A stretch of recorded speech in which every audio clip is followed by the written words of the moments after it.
नमस्कार, स्वागत आप करें न्यूज 24 पर। मैं हूं प्रिंस लंबा। हरियाणा प्रदेश की राजनीति में खत्म हो चुकी या फिर यूं कहें कि खात्मे की कगार पर पहुंच चुकी जेजेपी और इनेलो पार्टी के एक होने के आसार अब बिल्कुल खत्म हो चुके हैं, शून्य हो चुके हैं और चौटाला परिवार ने एक होने की बात पर भी अब कोई टिप्पणी देना बंद कर दिया है। यानी कि इससे स्पष्ट हो जाता है चौटाला परिवार अब कभी एक नहीं होगा, चौटाला परिवार कभी भी एक साथ नजर नहीं आएगा। इसके पीछे की बड़ी वजह क्या है और अगर चौटाला परिवार एक नहीं होता तो इससे क्या राजनीतिक नुकसान, क्या राजनीतिक हानि चौटाला परिवार को या फिर यूं कहें कि इनेलो और जेजेपी को होने वाली है, इस मामले पर विस्तार से चर्चा करते हैं। सबसे पहले बात करेंगे अभय चौटाला की, जो इनेलो पार्टी का नेतृत्व करते हैं। हालांकि ओम प्रकाश चौटाला जो इनेलो के मुखिया थे, लेकिन उनके निधन के बाद अब उनके बेटे अभय चौटाला इनेलो पार्टी का अपनी पारिवारिक राजनीतिक दल का प्रतिनिधित्व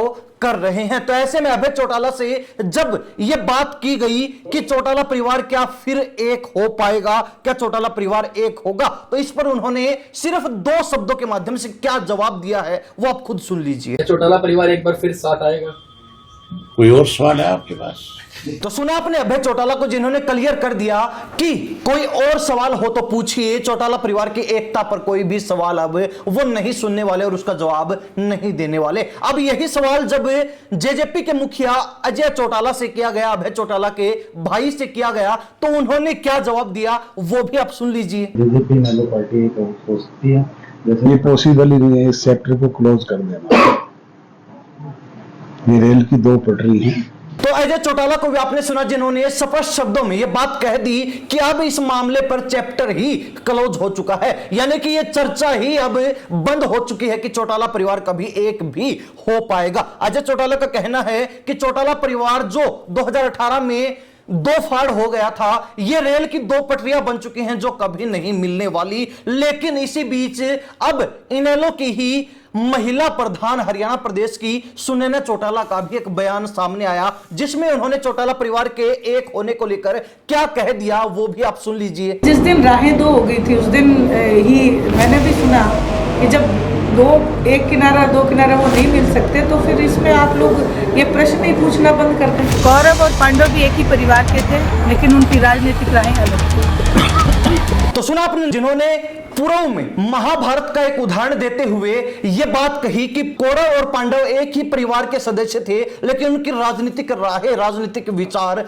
अलग थे। यानी कि चौटाला परिवार भी ठीक कौरवों और पांडवों की तरह ही फिलहाल वर्तमान में बना हुआ है, उसी स्थिति में, उसी परिस्थिति में फंसा हुआ है। लेकिन आपको बता दें कि इन तमाम बयानों को देखते हुए यह तो स्पष्ट हो गया कि चौटाला परिवार एक नहीं होने वाला है। हालांकि इससे पूर्व में जब ओम प्रकाश चौटाला जीवित थे, उनका निधन नहीं हुआ था, उससे ठीक पहले अजय चौटाला की तरफ से यह बातें कही गई थी कि अगर उनके पिताजी यानी कि उनके परिवार के मुखिया अगर खुद पहल करेंगे और वो अगर उनको न्योता देंगे, उनको बुलाएंगे, तो वो जाएंगे और परिवार एक भी हो जाएगा। हालांकि ओम प्रकाश चौटाला की भी आखिरी इच्छा थी कि उनका परिवार एक बार फिर एक हो जाए और एक होने के बाद हरियाणा प्रदेश की राजनीति के शीर्ष पर दोबारा से काबिज हो सके, पहुंच सके।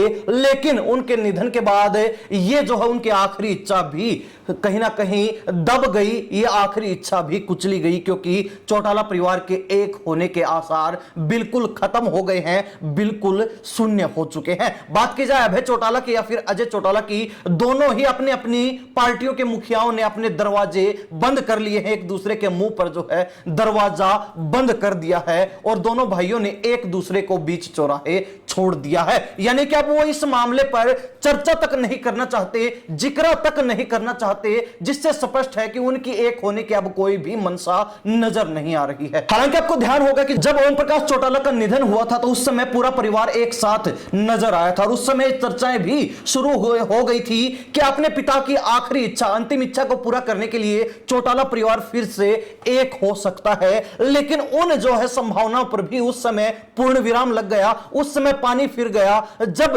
दुष्यंत चौटाला की तरफ से यह क्लियर हो गया कि वो अभय चौटाला की अगुवाई में काम नहीं करना चाहते, यानी कि अभय चौटाला मुखिया बने और वो उनके नीचे रहकर काम करे, ऐसा दुष्यंत चौटाला नहीं होने देना चाहते। तो दूसरी तरफ अभय चौटाला भी ठीक यही चाहते थे, वो मुखिया बनना चाहते थे और दुष्यंत चौटाला के अंडर में रहकर काम नहीं करना चाहते थे। तो ऐसे में दोनों परिवारों के बीच जो राजनीतिक मतभेद है वो एक बार फिर चरम पर पहुंच गया और उनके एका करने की जो वजह थी वो भी दब गई, वो भी खत्म हो गई। तो ऐसे में कहीं ना कहीं अब यह स्पष्ट हो चुका है कि चौटाला परिवार एक नहीं होगा। चौटाला परिवार के किसी भी सदस्य के एक होने के विचार नजर नहीं आ रहे हैं, या फिर यूं कहें कि उनके एक होने की जो चर्चाएं थी, जो संभावनाएं थी, और हरियाणा प्रदेश में जो चौटाला परिवार के समर्थक हैं, इनेलो और जेजेपी के समर्थक हैं, जो इस परिवार को एक देखना चाहते हैं, एक करने के लिए लगातार मेहनत कर रहे थे, अब उनकी उम्मीदों पर भी पानी फिर गया है। तमाम कयासों पर पूर्ण विराम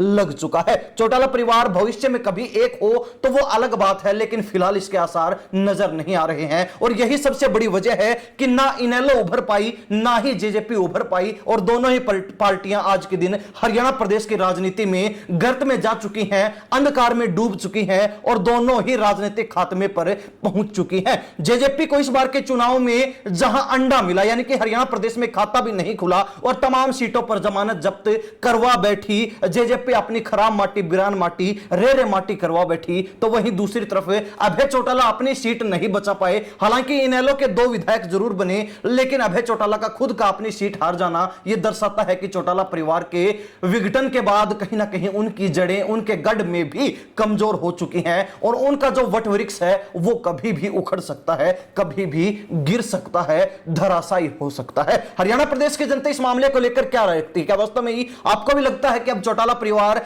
एक होगा, या फिर चौटाला परिवार के जो एक ना होने की बड़ी वजह सामने आ रही है और जिस तरीके से अब यह स्पष्ट रूप से नजर आ रहा है कि चौटाला परिवार एक नहीं होगा, आप इस बारे में क्या राय रखते हैं? कमेंट के माध्यम से जरूर लिख दीजिए। इन्हीं सब बातों के साथ प्रिंस लांबा, हरियाणा न्यूज़ 24। नमस्कार, जय हिंद।